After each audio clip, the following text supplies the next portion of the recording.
August 7th, 1942, as Private First Class Robert Leckie stepped from his landing craft into the shallow waters off Guadalcanal's coast. He became part of America's first major ground offensive against Imperial Japan, entirely unaware that the enemy waiting in the jungle would challenge everything military planners thought they understood about Pacific warfare.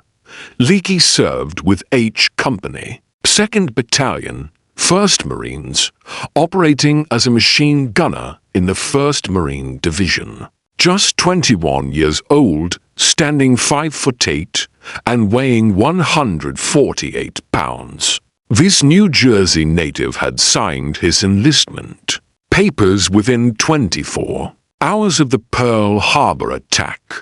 The discovery that awaited Leckie and tens of thousands of fellow Marines across Guadalcanal's volcanic terrain would expose a critical yet widely ignored reality of the Pacific conflict, one that American military strategists had grossly underestimated before the war began. The Imperial Japanese soldiers defending these islands stood physically smaller than U.S. intelligence anticipated. This wasn't merely a curious anthropological observation. The size disparity created cascading consequences that influenced weapon effectiveness, tactical approaches, supply endurance, medical survival rates, and ultimately determined who lived and who died across every island.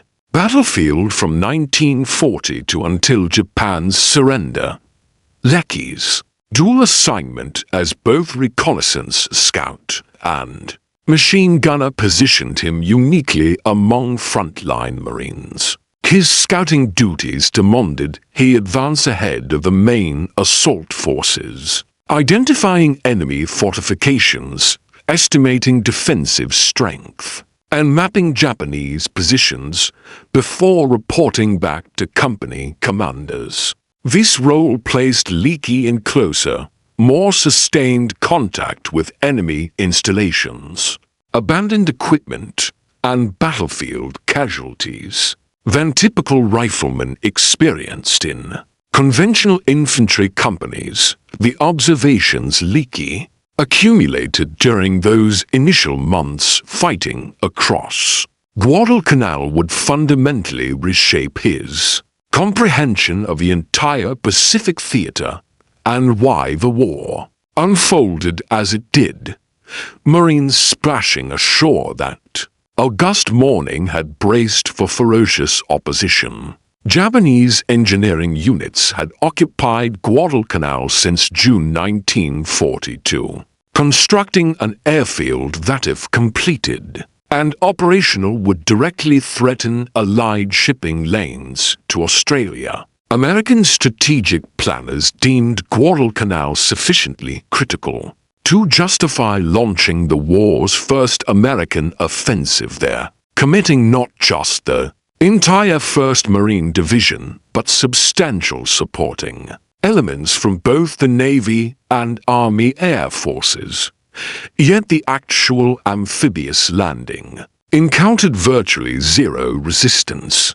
Japanese construction crews and naval personnel had withdrawn inland when American warships materialized on the horizon, leaving the beaches essentially undefended. Within 48 hours of the initial landing, Marines had secured the partially finished airfield, immediately renaming it Henderson Field to honor Major Lofton Henderson, a Marine aviator killed during the Battle of Midway. The serious combat erupted in mid-August when Japanese naval forces successfully landed reinforcement troops on the island, then launched a sequence of aggressive counterattacks, attempting to recapture the strategically invaluable airfield. These engagements, particularly the Battle of the Tenaru River on August 21st, gave American forces their first prolonged ground combat experience.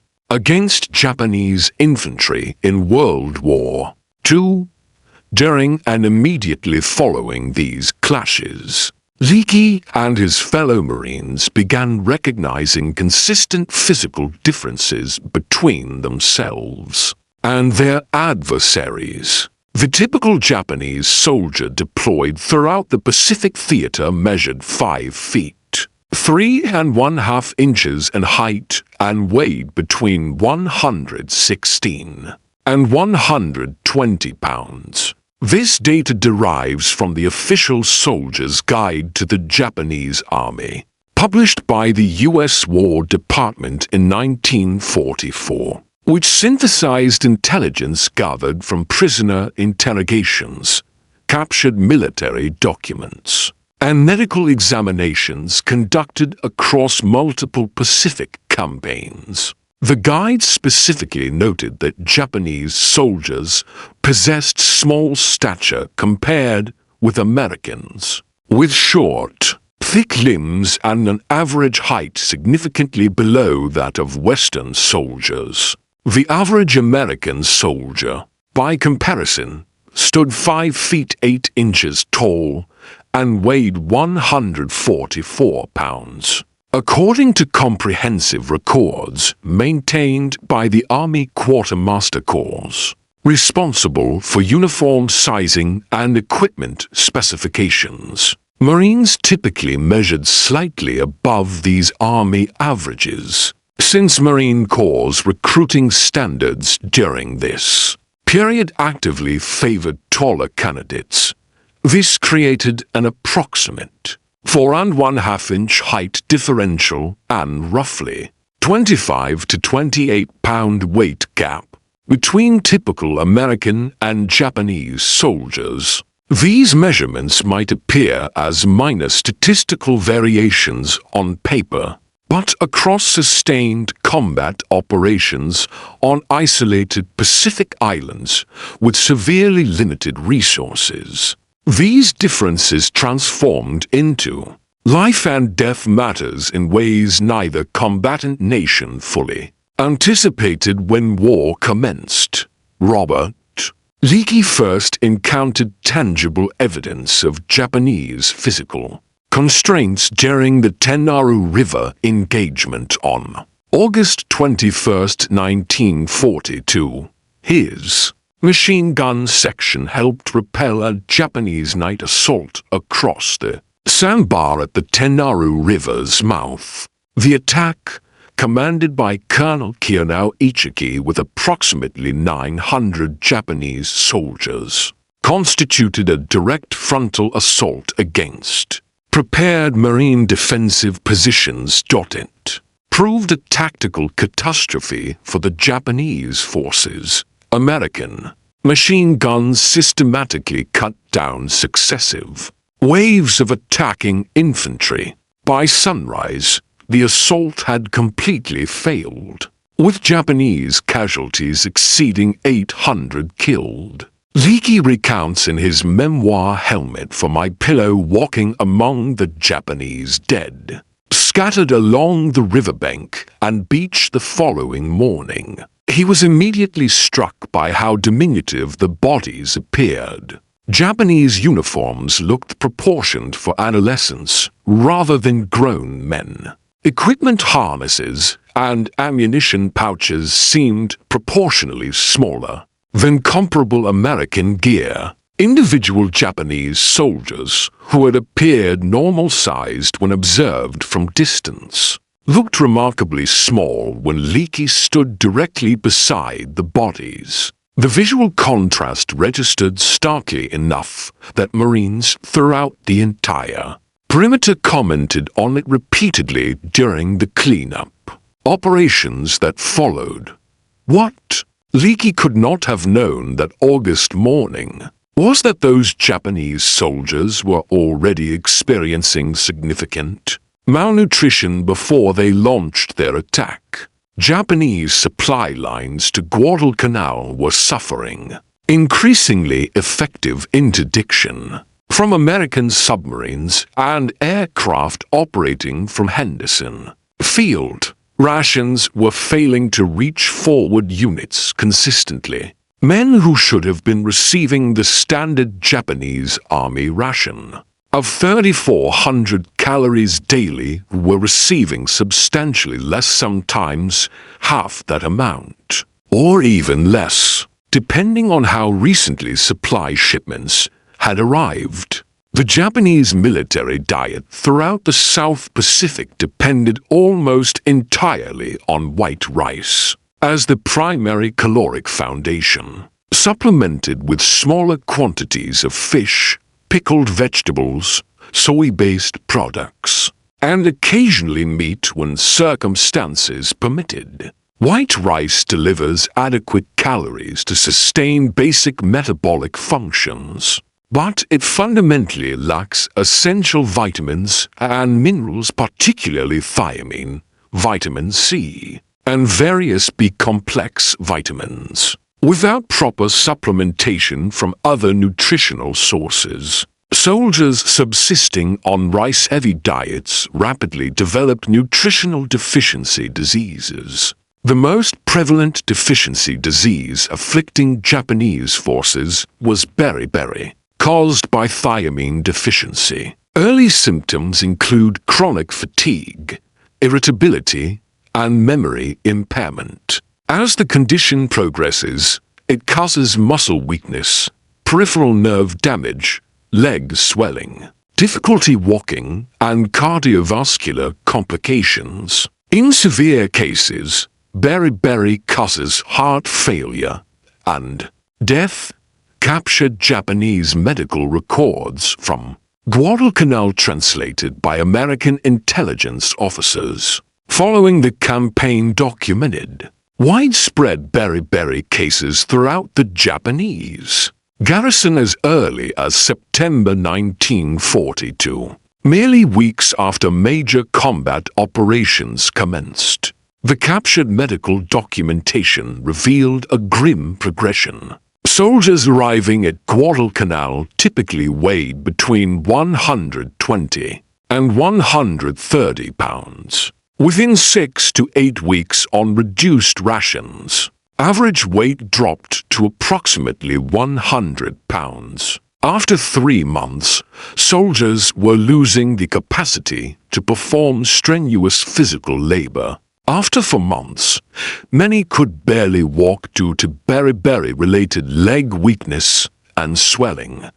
The medical records documented soldiers declining from 100 pounds to 90 pounds, then to 80 pounds, then dying from combinations of malnutrition, disease, and complications from minor wounds that healthy bodies would have survived. On Guadalcanal alone, Japanese forces lost more than 30,000 men during the 6-month campaign from August 1942 through February 1943. Of those casualties, approximately 15,000 died from starvation and disease. Fewer than 5,000 died in direct combat with American forces. The remainder died from combination factors, but malnutrition contributed to the vast majority of Japanese deaths on Guadalcanal. This pattern established during the first major ground campaign of the Pacific War would replicate itself across island after island as the conflict continued. The physical size differential affected combat capabilities in numerous ways that became apparent to American forces during the Guadalcanal campaign and subsequent operations. One of the most obvious involved load-carrying capacity.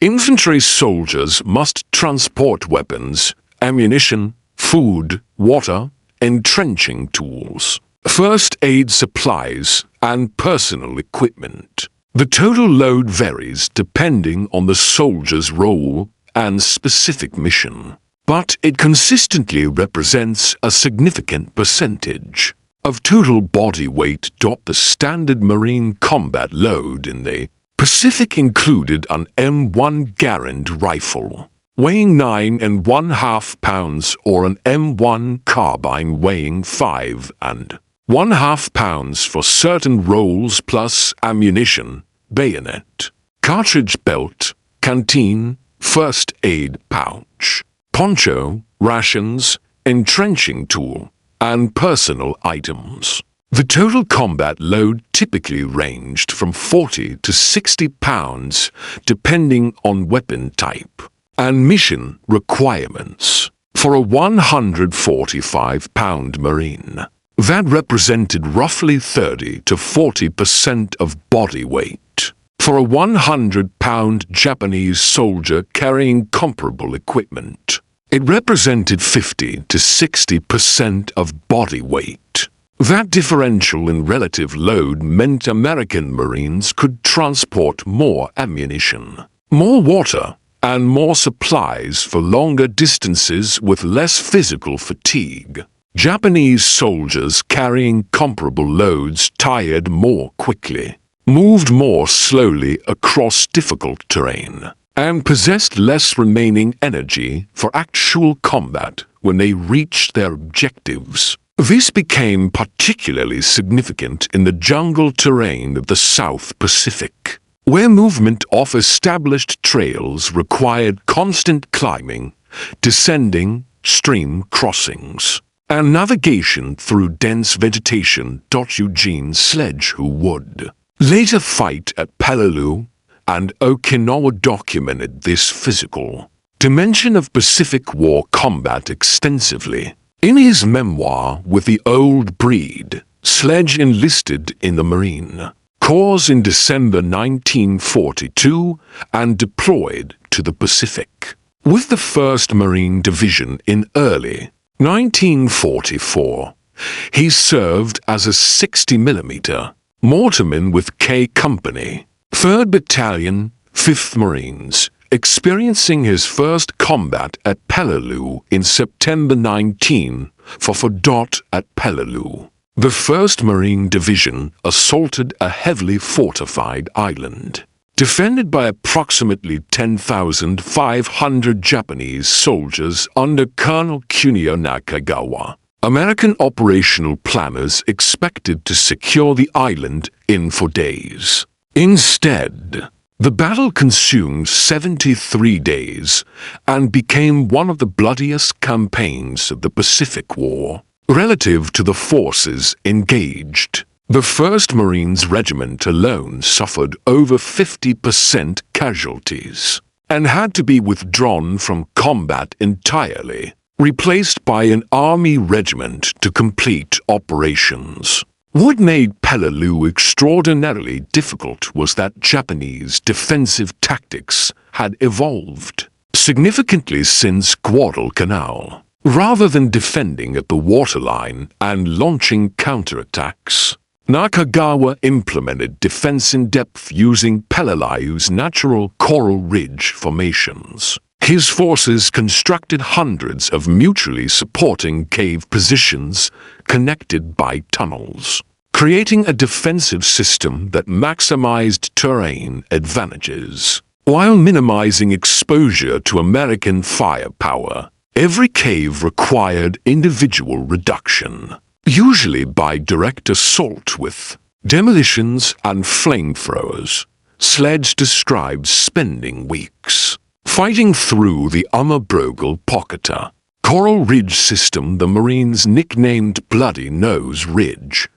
The fighting was brutally close range. Marines advanced yard by yard against Japanese positions that remained essentially invisible until opening fire. Casualties were severe on both sides. But as the battle extended into its 2nd and 3rd weeks, Sledge began noticing something about the Japanese dead they encountered in captured positions. In his memoir, Sledge writes about discovering Japanese soldiers who appeared severely malnourished. Bodies showed visible starvation indicators even though these were soldiers who had been fighting tenaciously just hours or days earlier. Ribs protruded prominently through skin, Arms and legs looked skeletal with minimal muscle mass remaining.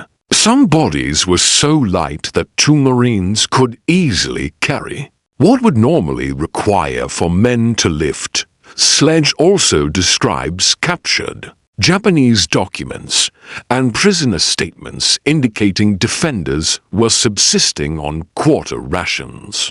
By the battle's second week, with the island completely surrounded and under constant American air and naval bombardment, 0 supplies were reaching the garrison. Japanese soldiers were receiving 1 small meal daily, primarily rice, with almost no supplemental foods. Men who started the battle at 100 to 110 pounds were dropping to 90, then 80 pounds, while still expected to fight effectively from defensive positions in the coral caves.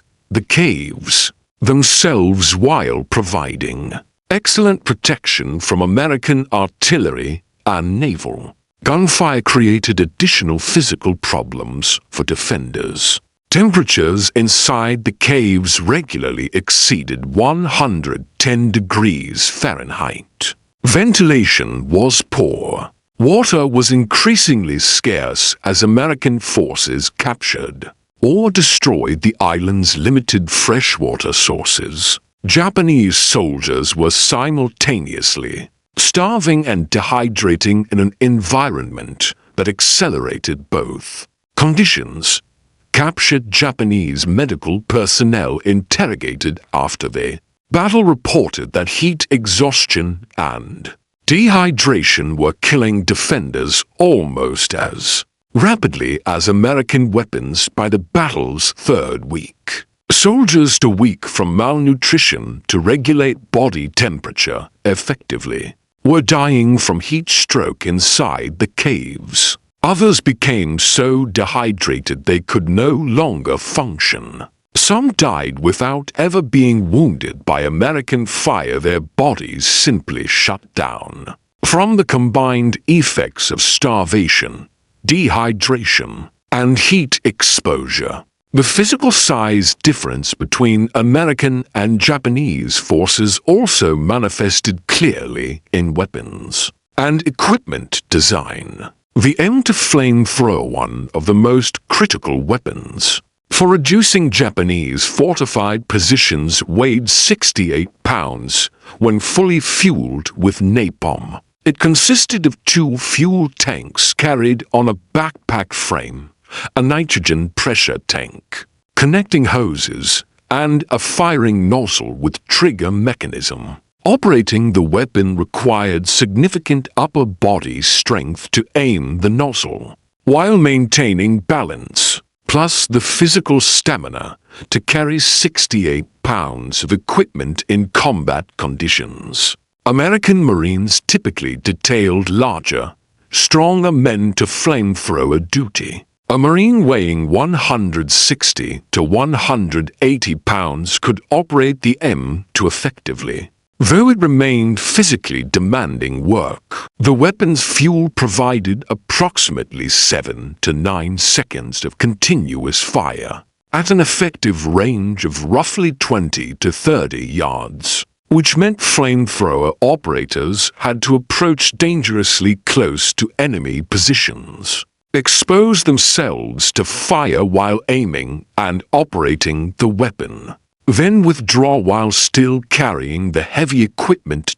By comparison, Japanese forces did possess man-portable flamethrowers, but they were significantly smaller, lighter, and shorter range than American models. The Type 93 and Type 100 flamethrowers weighed approximately 50 to 55 pounds when fueled, had ranges of only 15 to 20 yards, and saw extremely limited use in combat. The physical demands of operating even these lighter flamethrowers were significant. For soldiers averaging 100 to 120 pounds, especially soldiers who were malnourished and weakened. Consequently, Japanese forces relied much more heavily on traditional weapons like machine guns, mortars, and hand grenades for defensive operations. Heavy machine guns presented similar load challenges. The Type 90 to heavy machine gun, the standard Japanese heavy machine gun throughout the war, weighed approximately 110 pounds with its tripod mount, plus another 20 pounds for a typical combat ammunition load. Moving this weapon into position required multiple soldiers working together. For American forces, with Marines averaging 150 to 180 pounds, moving comparable heavy weapons was strenuous but manageable. For Japanese soldiers averaging 100 to 120 pounds, moving heavy weapons required enormous physical effort, especially over rough terrain or up steep slopes.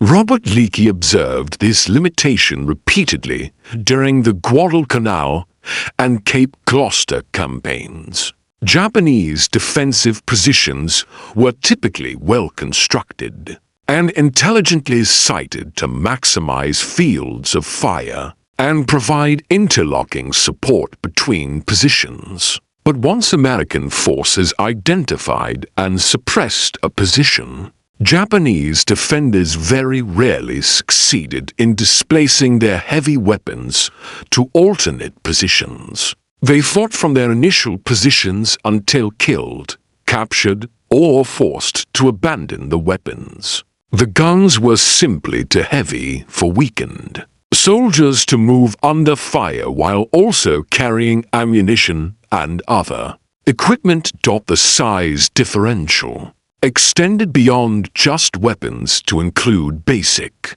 tactical movement and maneuverability. During the Battle of Cape Gloucester in late December 1943 and early January 1944, Leckie's unit fought through dense jungle in extremely heavy rainfall. The terrain was mountainous, thickly vegetated, and transformed to deep mud by constant precipitation. Movement was exhausting even for well-fed, physically strong Marines. Japanese forces defending Cape Gloucester faced similar terrain difficulties, but confronted them while receiving inadequate rations and dealing with widespread disease. Captured documents indicated the Japanese garrison was experiencing significant malaria, dysentery, and tropical skin infections in addition to chronic food shortages. Soldiers who should have weighed 120 pounds were down to 100 pounds or less. Physical performance degraded rapidly under those conditions. Leckie describes watching Japanese prisoners being escorted to the rear at Cape Gloucester. The prisoners appeared emaciated, weak, barely able to walk. Many displayed visible skin infections, swollen joints from beriberi, and the 1,000-yard stare of men who had endured prolonged physical and mental stress beyond normal human limits. These were soldiers from elite Japanese units, extensively trained before the war, but their training could not compensate for bodies that were literally consuming themselves for energy due to inadequate nutrition. The physical mismatch also affected hand-to-hand combat, though such encounters were relatively rare in Pacific fighting. Most combat occurred at longer ranges with rifles, machine guns, mortars, and artillery. But when American and Japanese soldiers did meet at close quarters, usually during nighttime, Japanese infiltration attempts or final defensive stands, the size and strength differential proved overwhelming. Marine after-action reports from Guadalcanal, Tarawa, Peleliu, Iwo Jima, and Okinawa contain multiple documented accounts of individual Marines physically overpowering multiple Japanese soldiers in close combat. This doesn't reflect poorly on Japanese courage, training, or fighting spirit. It simply represents biological reality. A physically fit, well-nourished soldier weighing 170 pounds possesses enormous advantages over an equally skilled but malnourished soldier weighing 100 pounds in unarmed or close-quarters combat. Mass matters. Strength matters. Physical conditioning matters. Japanese military doctrine explicitly recognized these physical limitations and developed tactics to compensate. Training emphasized speed, aggression, surprise, night operations, and close combat where smaller Japanese soldiers could partially offset American physical advantages through tactical surprise and psychological shock. The Type 30 bayonet used throughout the war measured 20 inches, overall with a straight 15 and 1/2 inch blade, noticeably longer than the American M1 bayonet's 16-inch overall length with a 10-inch blade. This provided Japanese soldiers with reach advantage in bayonet combat. Japanese infantry training devoted extensive time to bayonet drill, far more than American or other Western military forces. Every Japanese soldier was expected to be highly proficient with the bayonet, viewing it as a primary combat weapon rather than a secondary weapon of last resort. This emphasis reflected doctrine designed to bring combat to close range, where Japanese advantages in training and willingness to accept casualties might offset American advantages in firepower and physical size.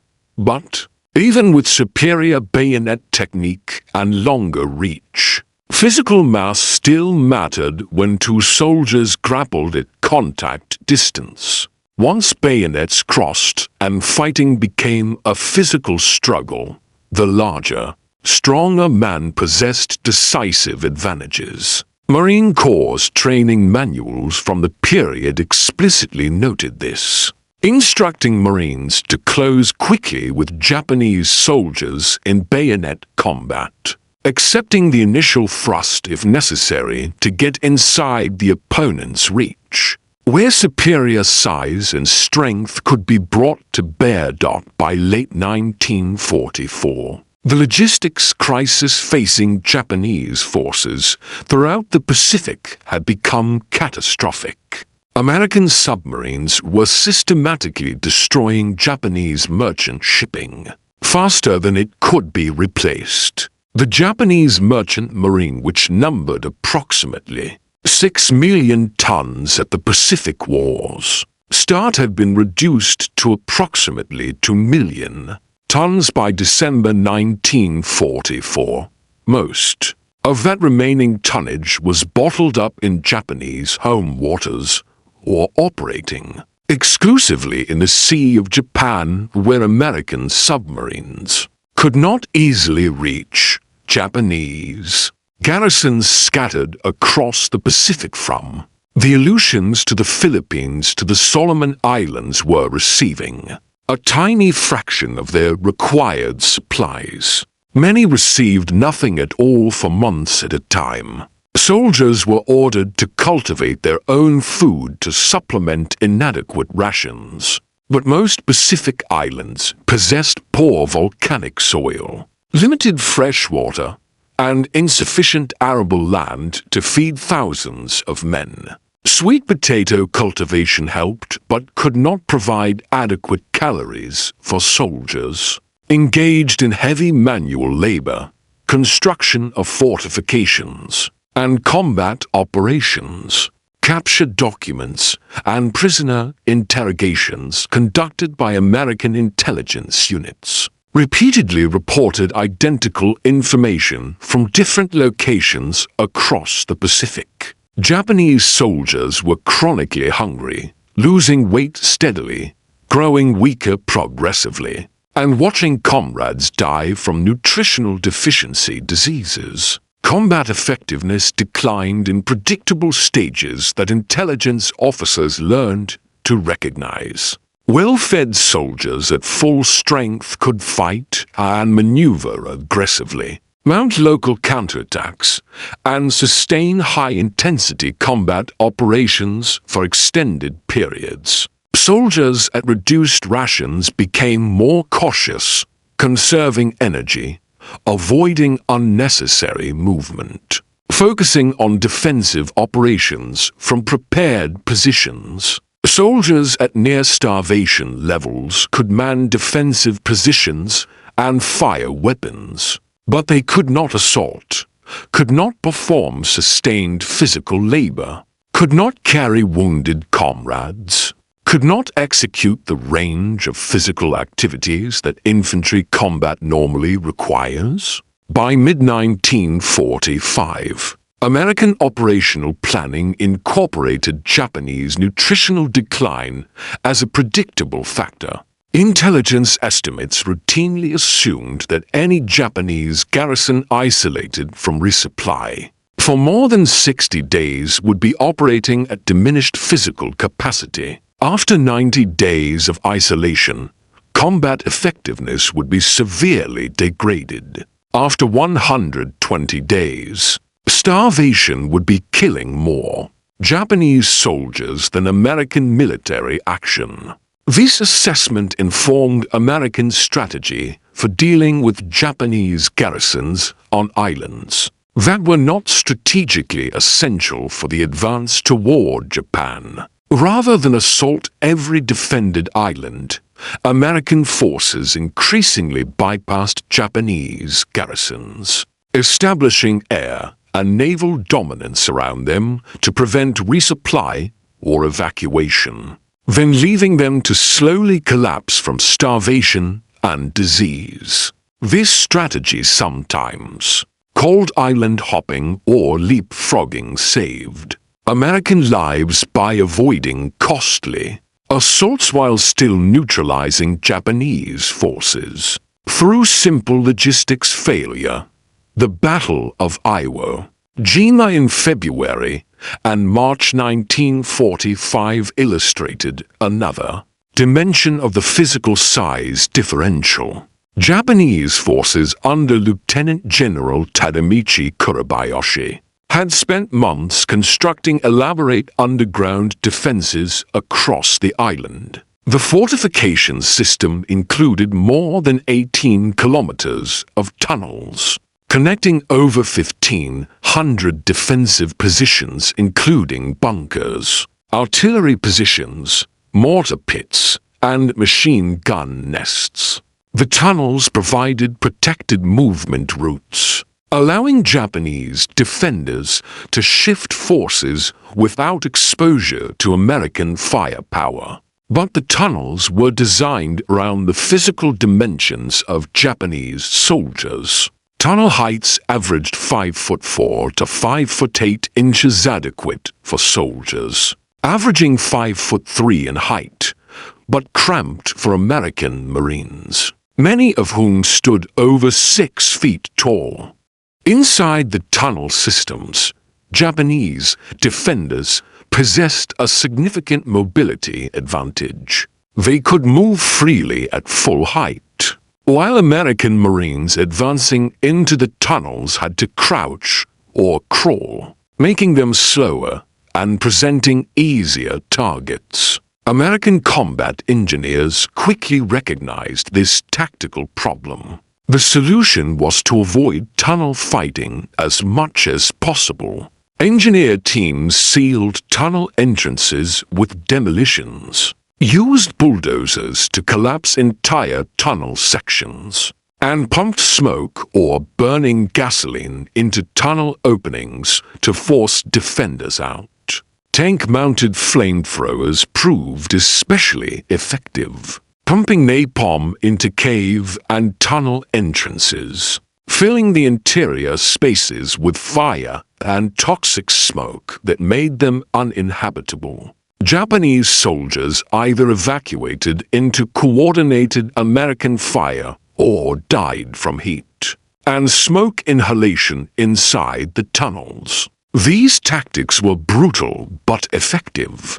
They reflected American adaptation to fighting conditions, where the physical dimensions of defensive positions favored smaller defenders. If American Marines could not easily enter and clear tunnel systems designed for smaller men, they would transform the tunnels into death traps for anyone inside them. This tactical adaptation saved American lives by avoiding close quarters fighting in spaces where size became a liability rather than an advantage.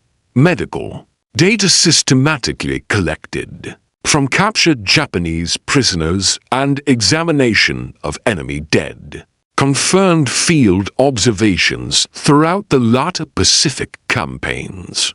Medical officers attached to Marine and Army units documented that captured Japanese prisoners weighed an average of 108 pounds at the time of capture. More than 70% showed clinical signs of malnutrition, including muscle wasting, subcutaneous fat loss, edema, skin lesions, and various vitamin deficiency diseases. Over 40% exhibited symptoms of beriberi. More than 12% showed signs of scurvy from vitamin C deficiency. Survival rates for wounded Japanese soldiers were dramatically lower than survival rates for American wounded, even when both received prompt medical treatment. American medical officers attributed this differential primarily to reduced physiological reserves. In malnourished bodies, a healthy, well-nourished body possesses substantial capacity to survive trauma, fight infection, and heal wounds. A malnourished body operating near the limits of its resources has minimal reserve capacity. Blood loss that a healthy person might survive proves fatal to someone already physiologically compromised. Infections that would normally be controlled by the immune system become overwhelming. Wounds that would heal in a healthy body become fatal complications in a starving body. Navy medical corpsmen serving with Marine units documented these differences. Throughout the Pacific campaigns, corpsmen noted that Japanese wounded required less morphine for effective pain management compared to American wounded with similar injuries. Initial assumptions attributed this to cultural differences in pain tolerance or stoicism. However, medical officers conducting systematic reviews realized the actual explanation was simpler dosage. Calculations are based on body weight. A 110-pound patient requires proportionally less medication to achieve therapeutic effect than a 170-pound patient with the same injury. Smaller bodies need smaller doses. What appeared to be differences in pain tolerance were actually differences in pharmacological requirements based on body mass. Medical officers also documented that minor wounds which American casualties routinely survived frequently proved fatal for Japanese casualties. A bullet wound to an extremity that would cause an American soldier to be hospitalized briefly, then returned to duty, often killed a Japanese soldier through infection or complications from blood loss. Malnutrition weakens immune system function, impairs wound healing, reduces the body's ability to generate new blood cells, and leaves patients vulnerable to infections that healthy bodies would resist. Japanese soldiers wounded in combat were dying from complications that reflected months of inadequate nutrition as much as the immediate trauma from their wounds. The Japanese Soldiers who survived serious wounds long enough to be captured and receive American medical care were exceptional cases, not representative of the majority who died from their wounds in the field or succumbed to infection before reaching aid stations. Japanese military medical capabilities, even under optimal conditions with adequate supplies, were inferior to American medical support in terms of surgical capability, blood supply, antibiotics, and evacuation systems, combined with chronic supply shortages that left Japanese medical units without adequate medications, surgical supplies, or even basic bandages. The survival rate for seriously wounded Japanese soldiers was extremely low compared to American casualty survival rates toward American medical evacuation. Systems in the Pacific evolved to become remarkably effective by 1944 and 1945. Wounded Marines could expect to be reached by corpsmen within minutes of being hit. Corpsmen provided immediate first aid, including hemorrhage control, splinting, and morphine administration. Casualties were evacuated to battalion aid stations within an hour in most cases, where doctors provided emergency surgical intervention. Serious cases were evacuated to hospital ships or rear area hospitals within hours. The entire system was designed to move casualties from point of wounding to definitive surgical care as rapidly as possible. Japanese forces had no comparable system. Medical personnel were limited. Supplies were inadequate even early in the war and became critically short. As supply lines were severed, evacuation was often impossible from isolated island garrisons under siege. Wounded Japanese soldiers received whatever limited care was available at their immediate location, then either recovered or died based primarily on the severity of their wounds and their underlying physical condition. Soldiers who were already malnourished and weakened had minimal chance of surviving serious wounds under these conditions. The Battle of Tarawa in November 1943 provided American forces with their first experience assaulting a heavily fortified atoll,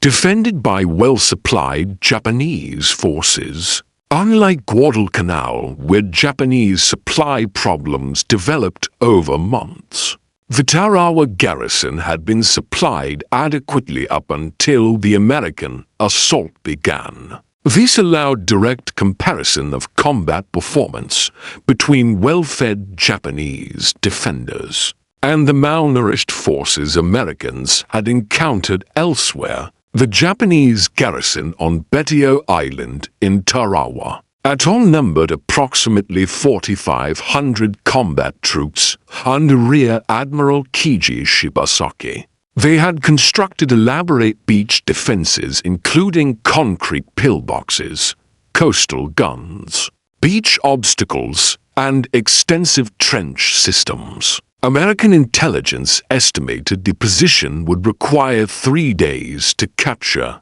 In reality, the battle lasted 76 hours and cost over 3,300 American casualties, including nearly 1,000 dead.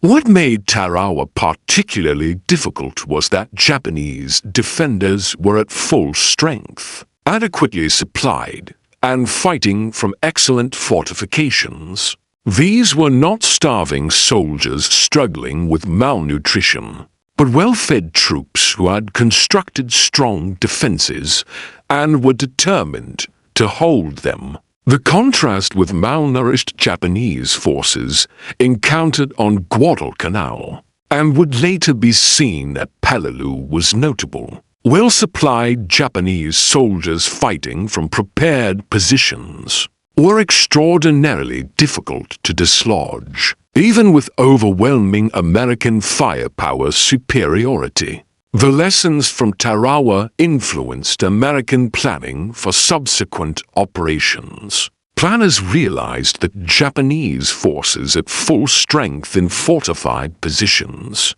would inflict severe casualties regardless of American advantages in firepower and numbers. This recognition reinforced the strategic value of the submarine campaign against Japanese shipping. If Japanese garrisons could not be adequately supplied, they would weaken progressively, making eventual American assault less costly in lives even if more time-consuming.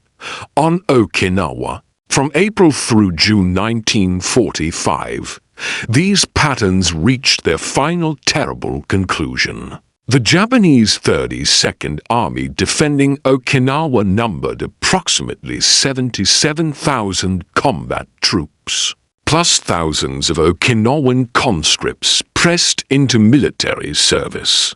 By the end of organized resistance in late June, approximately 94% of Japanese military personnel were dead. Fewer than 7,000 Japanese soldiers were taken prisoner, and many of those were Okinawan conscripts rather than regular Japanese army soldiers. The extraordinarily low survival rate among Japanese defenders reflected multiple factors. Japanese military culture made surrender almost unthinkable for most soldiers. Combat was intense and sustained over 82 days of nearly continuous fighting. American firepower was overwhelming, but underlying all these factors was the physical reality that Japanese soldiers who had been on reduced rations for months were simply unable to escape even when escape might have been tactically possible. Soldiers weighing 90 pounds could not run fast enough or far enough to evade pursuit. They could not swim distances through rough ocean waters. They could not survive for days in the field without food or water. They could not carry wounded comrades. For practical purposes, surrender or death were the only options, and military culture eliminated surrender for most Japanese soldiers. So they died, not because they lacked courage or skill, but because their physical condition made survival impossible even if they had wanted to seek it. Robert Leckie, who was wounded at Peleliu and did not participate in the Okinawa campaign, nonetheless wrote extensively about it in his post-war historical works. He recognized that Japanese soldiers on Okinawa had fought with extraordinary courage, while physically deteriorating from malnutrition and disease. Their tactical performance remained impressive even as their bodies failed. They held positions longer than seemed physically possible. They fought to the end with determination that American forces found both admirable and horrifying. But courage and determination could not overcome the simple biological fact that human bodies cannot function indefinitely without adequate food. Eugene Sledge, whose unit fought on Okinawa for the entire 80-day campaign, described the physical condition of Japanese dead in detailed, sometimes disturbing terms. In his memoir, he wanted readers to understand that war kills in many ways, not just through bullets and bombs. Men died because their countries could not or would not feed them adequately. They died from diseases caused by nutritional deficiencies. They died because wounds their bodies might have survived under normal conditions became fatal due to reduced physiological capacity from months of starvation. Sledge writes about finding Japanese dead who weighed perhaps 80 pounds, skeletal figures that had somehow continued fighting days after most men would have collapsed. He describes bodies so emaciated that bones protruded sharply through skin. Soldiers who had clearly been starving for months, but had maintained their positions and continued fighting until killed. The determination was extraordinary. The physical reality was tragic. These were soldiers sent to hold positions that could not be adequately supplied, ordered to fight to the death while their own bodies consumed themselves, expected to maintain combat effectiveness while literally starving. The atomic bombings of Hiroshima and Nagasaki on August 6th and August 9th, 1945, ended the war before the planned Allied invasion of the Japanese home islands could be executed. Japan announced its surrender on August 15th, 1945, when American occupation forces arrived in Japan in late August and early September. They found a nation on the edge of total collapse. The Japanese civilian population was experiencing mass starvation. In 1945, the average Japanese civilian was consuming only 1,793 calories per day, according to occupation authorities who assessed the food situation. This is well below the minimum daily caloric intake required for long-term survival, especially for people engaged in physical labor. Children showed widespread signs of malnutrition and stunted growth. Adults appeared gaunt and weakened. The Japanese military was in similar condition. The average Japanese soldier in the home islands weighed 119 pounds in August 1945, down from a pre-war average of 132 pounds. This 13-pound average weight loss across an entire military force represents profound systemic malnutrition. Soldiers who should have been at peak physical condition were underweight, weakened, and suffering from various nutritional deficiency diseases. Had the planned invasion of Japan proceeded, American forces would have faced defenders who were already physically compromised. Before the first shot was fired, the physical size difference between American Marines and Japanese soldiers was not the primary reason. America won the Pacific War. Superior industrial production capacity, overwhelming naval power, complete air superiority by late 1944, and vastly superior logistics capabilities determined the war's outcome.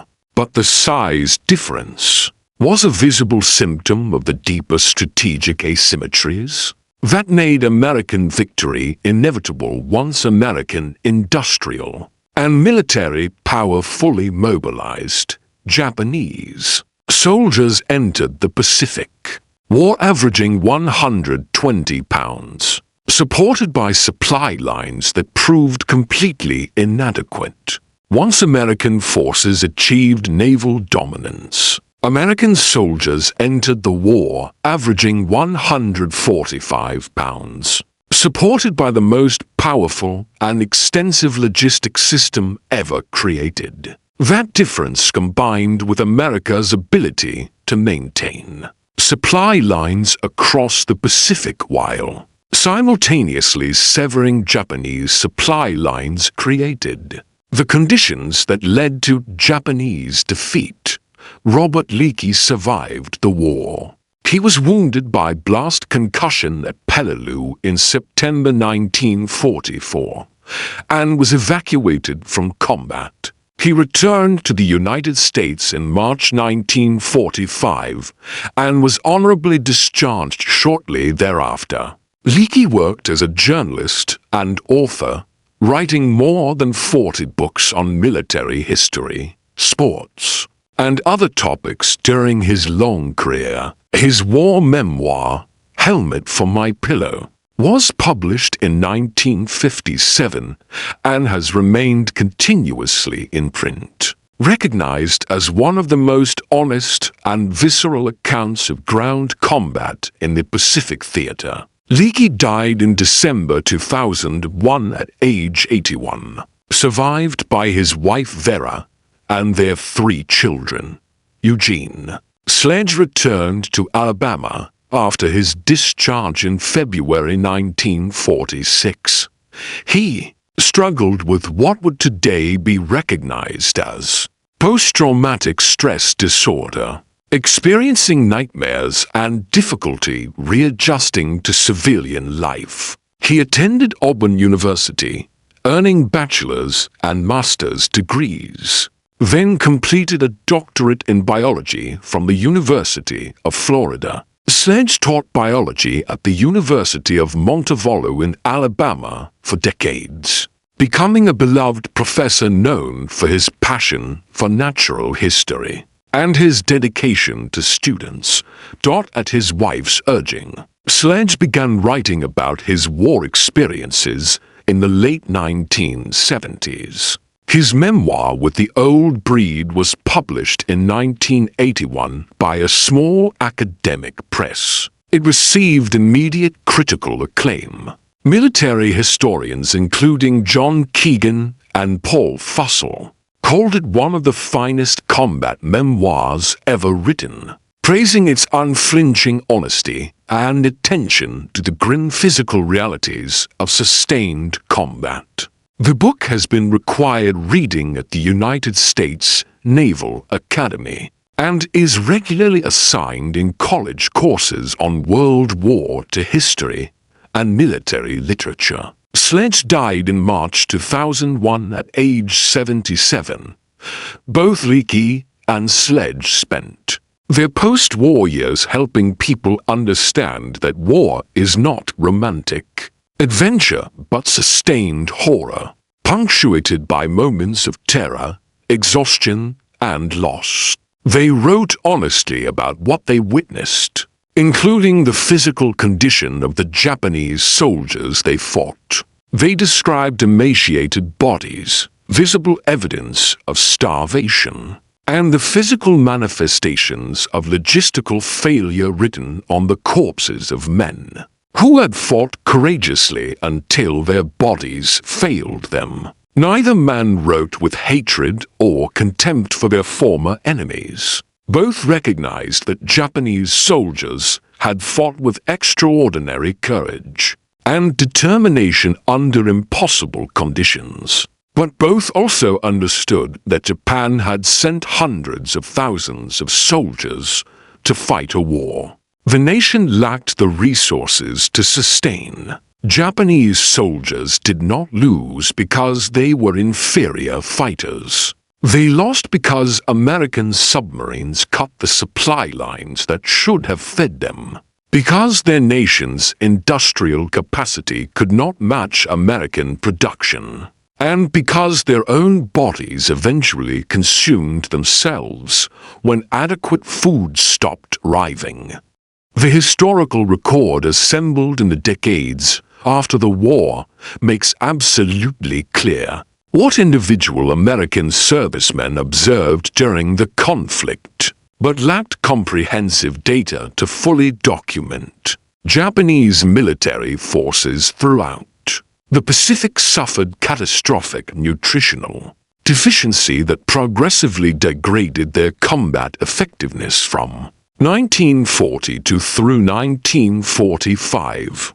Multiple academic studies published since the war have estimated that malnutrition and disease killed more Japanese soldiers in the Pacific than direct American military action, possibly by ratios approaching 3 casualties from starvation and disease for every 2 casualties from combat on isolated island garrisons that were bypassed by American advances. The ratios were far more extreme.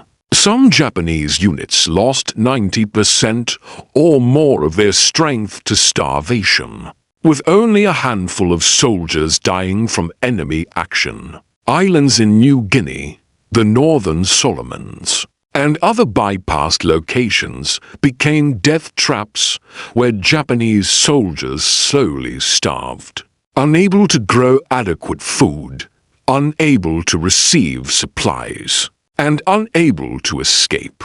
The 4 1/2 inch height difference and 25-pound weight difference between average American Marines and average Japanese soldiers reflected the enormous disparity in logistical capabilities between the two nations at war. The United States could feed its military forces adequately throughout the conflict, while simultaneously providing vast quantities of food aid to allied nations. Japan could not adequately feed even its own military forces once American control of the sea lanes made regular shipping impossible. That simple fact shaped tactical decisions, determined survival rates, influenced the outcomes of specific battles, and contributed significantly to the overall trajectory of the Pacific War. This is not a narrative about superior American genetics or inferior Japanese physiology. Both populations produced physically capable soldiers. This is a story about what happens when one combatant nation maintains control of supply lines, while systematically severing the opponent's supply lines. It is about soldiers sent to defend islands that could not sustain them logistically, ordered to hold positions that could not be adequately supplied, and left to slowly waste away while still expected to maintain combat effectiveness. The courage of Japanese soldiers fighting under these conditions was remarkable. Individual acts of heroism and determination were commonplace. Units fought effectively long after they should have been combat ineffective, based on their physical condition. But courage could not manufacture food that did not exist. Determination could not overcome the biological requirements of human metabolism. The strategic situation Japanese forces faced was fundamentally untenable. Once American forces achieved naval and air dominance across the Pacific, the outcome was inevitable. The lessons from the Pacific War's logistics dimension remain relevant for modern military forces. Logistics capabilities are not peripheral to combat effectiveness, but central to it. Soldiers who are inadequately fed, supplied, and equipped cannot fight effectively regardless of training quality, tactical doctrine, or individual courage. The human body has physical requirements that cannot be ignored or overcome through willpower alone. Calories matter. Nutrition matters. Supply line security matters. These are not support functions, subordinate to combat operations, but essential, enabling factors without which combat operations cannot be sustained. American military doctrine today emphasizes logistics as a fundamental element of combat power on par with maneuver, firepower, and protection. That doctrinal emphasis traces directly to lessons learned in World War II, particularly in the Pacific Theater, where American forces witnessed firsthand the consequences of inadequate logistics. The emaciated bodies of Japanese defenders on Pacific islands became lasting object lessons in why supply lines must be protected, why logistics infrastructure must be maintained, and why feeding soldiers adequately is not an optional aspect of military operations but an essential prerequisite for sustained combat effectiveness. If you found this exploration of overlooked dimensions of Pacific War history informative and thought-provoking, Please consider liking this video to help us reach others interested in serious historical analysis. Subscribe to stay connected with detailed examinations of military history that go beyond conventional battle narratives to explore the human and logistical realities that determined outcomes.